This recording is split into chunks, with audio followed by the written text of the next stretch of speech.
L'autre jour, j'ai fait un cake à la banane qui était vraiment méga bon. Mais la fois d'après, je n'arrivais pas à retrouver la recette parmi toutes celles que j'avais parcourues.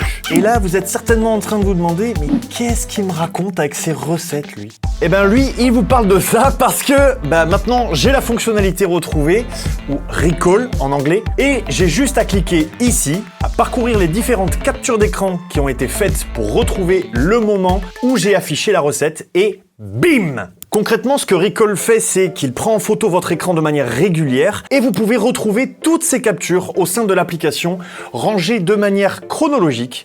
Mais surtout, vous pouvez interagir avec ces captures d'écran et tout est fait de manière sécurisée puisque la moindre modification vous demandera une authentification par Windows Hello. Donc code PIN ou biométrie si vous en bénéficiez pour encore plus de sécurité. Bon, maintenant pour l'exemple ici, lorsque je retrouve le moment où la recette s'est affichée sur mon écran, je peux interagir avec l'image en question pour copier le texte de la recette. Mais je peux aussi cliquer sur le lien intelligent, juste ici, qui me ramènera directement sur le site en question. Et comme ça peut être un peu fastidieux de faire la recherche manuellement, parce que, vous allez voir tout à l'heure, on peut stocker énormément de captures d'écran, la fonctionnalité retrouvée est dotée d'une recherche intelligente. Par exemple ici, je vais rentrer cake à la banane, ou même simplement cake, ça suffit. Et l'IA va me retrouver toutes les images qui sont passées sur l'écran et qui correspondent à ma recherche. Avouez que c'est quand même sympa. Et vous n'avez pas besoin de vous souvenir du nom du site ou de quoi que ce soit, c'est vraiment entrer une recherche en langage naturel et l'intelligence artificielle fait le reste. Ça, c'est ce que la fonctionnalité vous permet de faire et maintenant,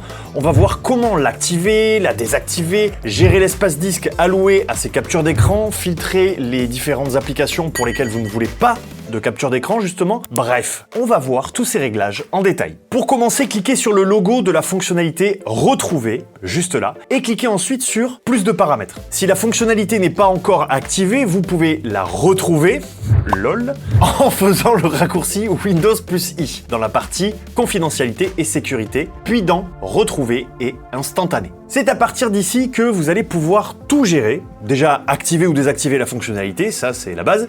Ensuite, on a la partie stockage, dans laquelle vous pouvez décider du stockage maximal alloué aux captures d'écran qui vont être faites. Donc là, par défaut, on est à 25 Go, mais si je préfère mettre 10 Go, il me suffit de modifier le paramètre. Vous pouvez aller également vérifier la place que prend le stockage de ces captures d'écran par rapport au reste du stockage de votre PC. Et pour terminer avec le stockage, vous pouvez décider du nombre de jours maximal de stockage de ces captures d'écran. En d'autres termes, ici, j'ai mis 90 jours, ça veut dire que je pourrais revenir à chaque fois jusqu'à 90 jours en arrière pour retrouver un élément qui a été affiché sur mon écran et donc qui a été capturé. Alors pour information, vous pouvez mettre 30, 60, 90, 180 ou même illimité si vous ne voulez pas de limite de temps. La seule limite étant quand même le stockage que vous avez attribué à vos captures d'écran, donc soit 25, soit 10 Go. Vous pouvez à tout moment supprimer l'intégralité des instantanés qui ont été faits ou choisir sur quelle période vous souhaitez supprimer ces instantanés.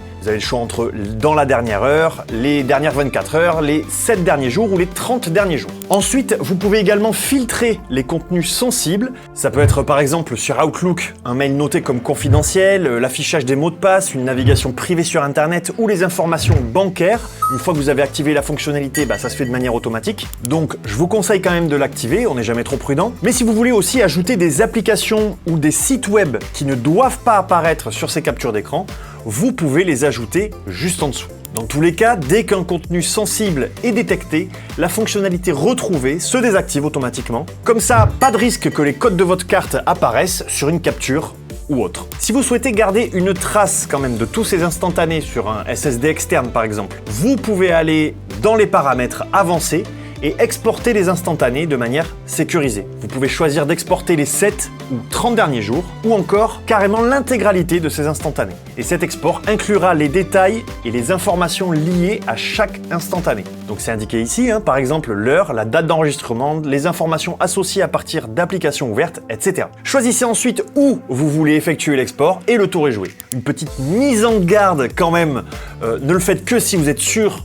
des éléments qui vont se retrouver exportés et sûr aussi de ne pas perdre le SSD, ce serait dommage. Mais en tout cas, voilà, ça peut être un bon moyen d'archiver toutes ces données si vous le souhaitez. Une dernière chose concernant Recall, enfin la fonctionnalité Retrouver en français. Tout dépend de la date à laquelle vous regardez cette vidéo, mais Sachez qu'au moment où je vous parle, elle est disponible en pré-version sur tous les copilotes plus PC disposant d'un processeur Snapdragon X Series et qu'elle sera déployée plus tard sur les copilotes plus PC sous Intel et AMD, au même titre que la fonctionnalité Click to Do ou Action par clic en français, dont on parlera dans une prochaine vidéo. En attendant, j'espère que cette vidéo vous a plu. N'hésitez pas à liker, partager si c'est le cas. Quant à moi, je vous dis à très vite dans une prochaine vidéo. Prenez soin de vous et prenez soin de votre PC. Ciao!